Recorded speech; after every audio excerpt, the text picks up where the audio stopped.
there should be some kind of sanctions against that place until they make some type of change. You can't take the vertebrae out of your back just to fit inside of someone's ceiling. You have to stand up full and proud, stand up erect. Martin tried to put me in my first dress.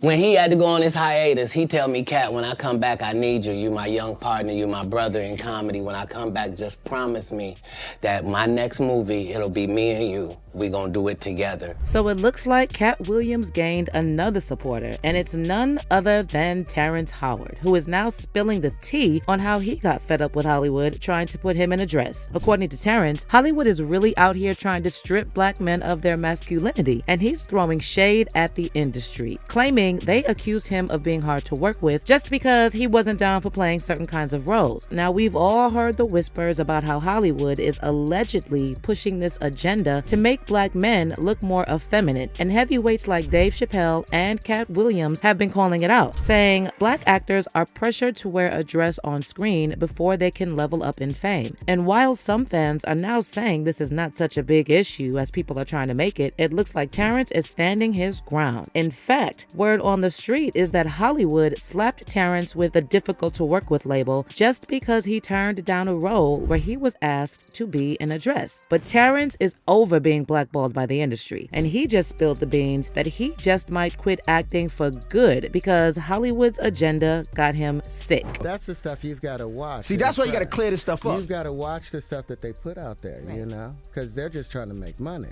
So you've all probably heard by now that Katt Williams reignited the conversation surrounding the rumored agenda in Hollywood about black male actors being pressured to wear dresses on screen before they reach that A-list status. And now some sources are claiming Terrence Howard is one of the many talented actors who got blacklisted for saying no to the dress. Now, Terrence has been a talk of the town kind of dude for some time, and that's because his personal life drama often took the spotlight away from his acting. But let's not front on his talent though. Back in the early 2000s, Terrence was on the verge of being the next best leading man. His Oscar-winning performance in Crash had folks thinking he was going to be the hottest actor of his generation. Jump to 2008, Terrence showed up in the Marvel blockbuster Iron Man as Rhodey, and even though he's holding down a side gig, he's cashing in as the highest paid actor in the movie. But fast forward to 2010, and what do you know? Don Cheadle steps in as Rhodey in the Iron Man sequel. Word on the street is Terrence got hit with a massive pay cut offer, like 50 to 80% for Iron Man 2. But here's the kicker. We never found out if he said no or if Marvel pulled the plug on him. Entertainment Weekly spilled the tea back then, saying Terrence might have had a temper issue and was a handful on set. But Terrence didn't take that narrative lying down, and he claimed he got tagged as the angry black man on purpose, especially after he started speaking up about Hollywood's agenda to emasculate black men. Now, this whole Hollywood trying to push a more feminine image on black men is not a fresh idea, and many black comedians and actors have publicly spoken out about it. Take Eddie Griffin, for example. He was one of the OG voices throwing shade at Hollywood for making black actors and comedians wear dresses on the big screen. Eddie spilled the beans on Hollywood's rumored dress-wearing agenda all the way back in 1999 in his comedy Foolish, where he not only starred, but also wrote the whole script. In Foolish, Eddie takes on the role of Miles Foolish Ways, an up-and-coming comedian hustling to make it big in Hollywood. Now here's the kicker. There's this unforgettable scene where the studio big shots are trying to talk Foolish into wearing a dress for a role and telling him all the A-listers have done it.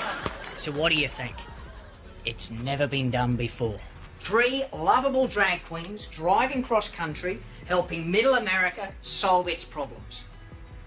Y'all want me to wear a dress? Foolish, this isn't a throwaway role. You'll be carrying the emotional energy of the movie. Man, it's not that I don't appreciate the offer, because I do, but... All we're asking you to do is to take the script home, read it, and make a decision. Then make the decision. Foolish. There's a lot of money involved. We're talking a major motion picture here, Foolish.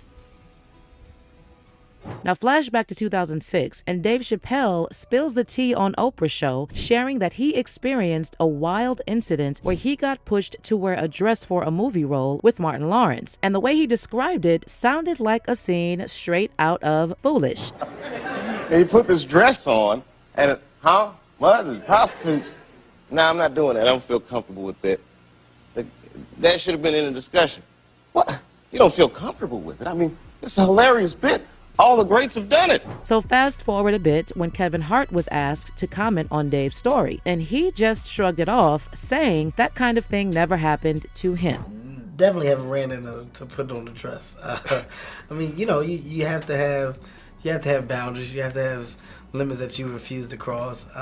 You know, for me, I know what they are. But just a few years later, Kevin ends up in an SNL sketch in a dress, and it was like a game changer for his career. Suddenly, Kevin's popularity and success skyrocketed, allegedly all thanks to that dress-wearing stint on SNL. But the dress saga doesn't stop there. Katt Williams jumps into the mix, claiming the whole dress deal is tied to whether you choose to dance with the Illuminati or not. So, you know, some of us make choices. I think it's not a biggest choice for others. I'm saying at the end of the day, Kevin doesn't have to worry about what people are going to say about him wearing a dress because of the long line of dress-wearing people before him. So now we have Big Mama's house 1, 2, and 3. Yeah. I've never seen Medea in a pantsuit. I think she wears dresses. So now I'm saying, why are we picking on poor little Kevin Hart?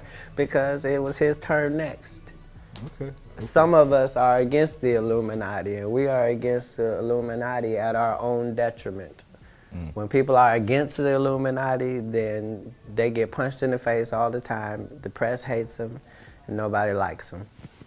Back then, most folks brushed off Katt's words as some wild conspiracy theory. Fast forward to today, and people are revisiting his words and saying there might be some truth to what he was throwing out there. So during Katt's recent appearance on Club Shay Shay, Shannon Sharpe asked him about Dave Chappelle walking away from a massive $50 million deal shortly before he revealed that whole dress incident. And you won't believe what Katt dropped. Turns out, he had to pass up on some fat contracts too, all because they came with strings attached. Now, I've had to turn down $50 million 4 times. 4 times. Just to protect my integrity and that virgin hole I was telling you about. Right. Because P. Diddy be wanting the body. And you gotta tell him no. You got to tell him no. I did. I did. See, I got the receipts for everything I'm telling you. That's why I can say them so freely. But Katt didn't stop there. He also claimed that Martin Lawrence tried to put him in his first dress for Big Mama's house. And when Katt shut that down, Brandon T. Jackson swooped in and took the role. Martin tried to put me in my first dress. When he had to go on his hiatus, he tell me, Katt, when I come back, I need you. You my young partner, you my brother in comedy. When I come back, just promise me that my next movie, it'll be me and you. We gonna do it together. We gonna do some buddy cop. I said, Martin, you got my mother word. Go do what you gotta do. When you come back, I'm in your movie. Don't trip. I don't need to see the script or nothing. You know, we get in that office and this fool pull out Big Mama's House 2. I almost died. And I gotta read this script from all these good white people. Where this nigga want me to get in a dress with him. And I'm literally saying to everybody, why is he in a dress again? You already played the old lady as an FBI agent.